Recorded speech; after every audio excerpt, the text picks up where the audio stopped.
Oo, best kaso, mag-review daw tayo. Alam mo naman si ma'am, malapit na ang exam, mag-advance reading na daw tayo. Ay, ano ba yan? Dapat may klase na lang. Ang dami kaya nakakatamad magbasa. Baliw, pwede ka naman manood sa YouTube. Ay, oo nga, ang galing mo, Benedict. Tara, manood na tayo. Ay, samahan mo muna ako sa kantin. Sige.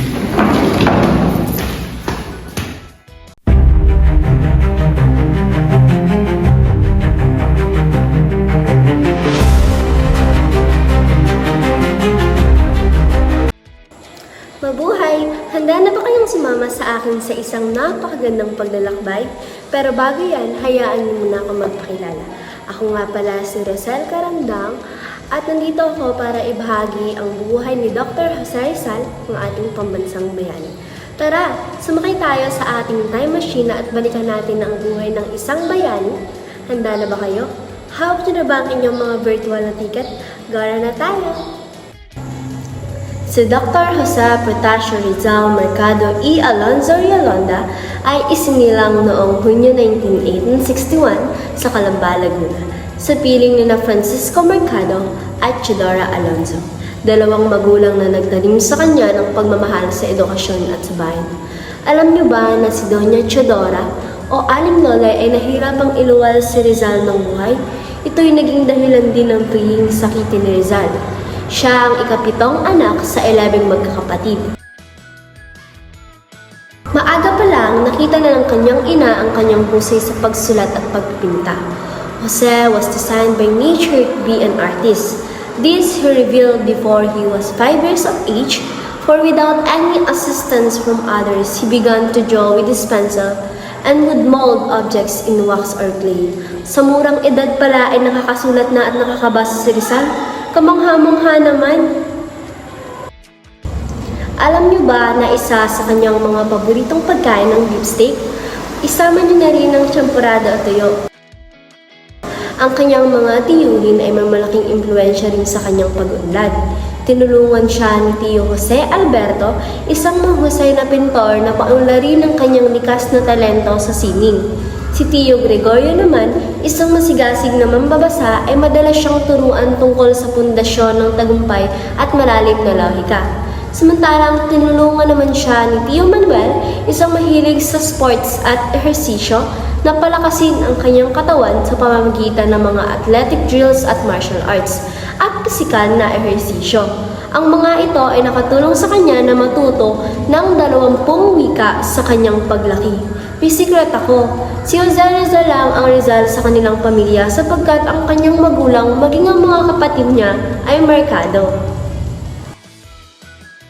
Sinimulan ni Rizal ang pagsulat ng Noli Me Tangere noong 1884 sa edad na 23 at natapos ito noong 1886.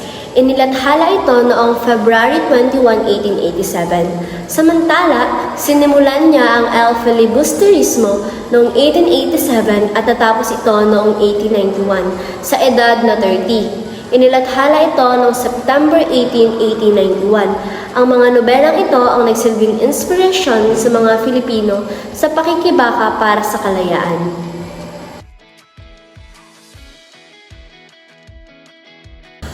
Hello, ako si Benedict Cahayon at nais kong ibahagi sa inyo ang buhay ni Rizal sa Binyan, Laguna. Isang mahalagang bahagi ng kanyang pagkabata ang ginugol niya sa Binyan, Laguna. Dito niya naranasan ang pangapi at pambubuli mula sa kanyang mga kapantay. Ang mga karanasang ito ay nag-udyok sa kanya na magsikap para sa pagbabago at hustisya. Meron pa nga siyang nakatumbang braso dito Araw-araw din siyang napapaaway. Pagkatapos ng pananatili niya sa Binyan, nagpatuloy siya ng pag-aaral sa Ateneo de Manila kung saan hindi lang siya nag-aral. Nag-excel, sobrang talino.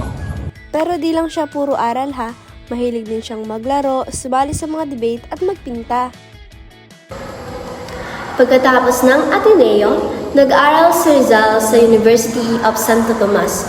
Ngunit dahil sa diskriminasyon na naranasan niya doon, hindi niya ito tinapos at nagpa siyang magpatuloy ng pag-aaral sa ibang bansa. Sa Madrid, nag-aral siya sa Universidad Central de Madrid kung saan kinuha niya ang kursong Philosophy and Letters. Ngunit dahil sa pagnanais na matulungan ang kanyang ina na may sakit sa mata, Nagpatuloy siya sa pag-aaral ng medisina, partikular ang ophthalmology. Noong Hunyo 2, 1884 sa edad na 21, nakakuha siya ng lisensya sa medisina mula sa Universidad Central de Madrid. Mula sa Madrid, nagtungo siya sa Paris upang magpraktis ng kanyang espesyalisasyon sa mata. Pagkatapos, nagpatuloy siya sa Germany sa University of Heidelberg kung saan natapos ang kanyang pag-aaral sa ophthalmology.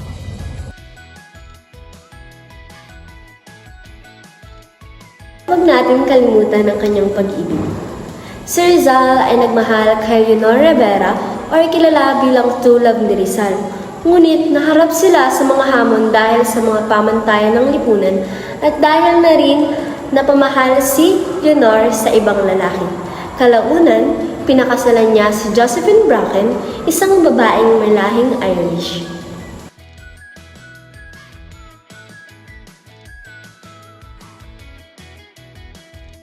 Pagbalik niya sa Pilipinas, itinatag niya ang La Liga Filipina para makatulong sa mga Pilipino. Pero hindi nagtagal, naaresto rin siya dahil sa kanyang pakikipaglaban para sa pagbabago. At sa huli, ang kanyang kamatayan sa Bagong Bayan ay naging simbolo ng pakikibaka para sa kalayaan.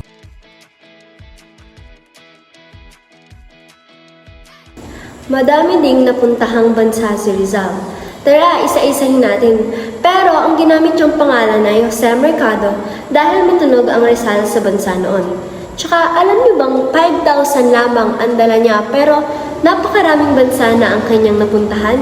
Singapore, Spain, France, Madrid, Japan, England at Germany. Nakakawawa naman talaga. Gusto niyo bang makita ang mga gamit ni Rizal noon? Ang kanyang mga sulat kamay, mga gamit at mga alaala. Maaari kayong pumunta sa National Museum of the Philippines. Doon nakatago ang mga bagay na nagpapakita ng buhay at pamana ni Rizal. Isang lugar na naghihintay sa inyong pagbisita. Dito niyo din makikita kung sino nga ba ang mga kapatid ni Rizal.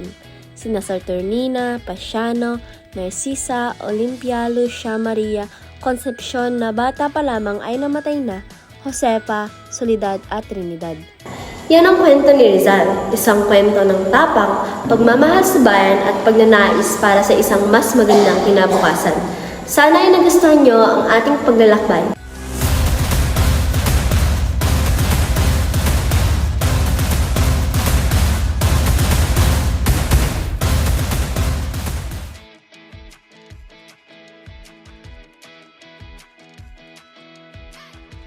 Hala, ang dami kong natutunan sa buhay ni Rizal. Nakaka-touch din yung mga struggle niya. Saka nakaka-amaze yung buhay niya. O di ba, nakapag-aral tayo? Eh di may isasagot tayo kay ma'am in case na may pabiglang recitation. Oo nga, galing mo talaga.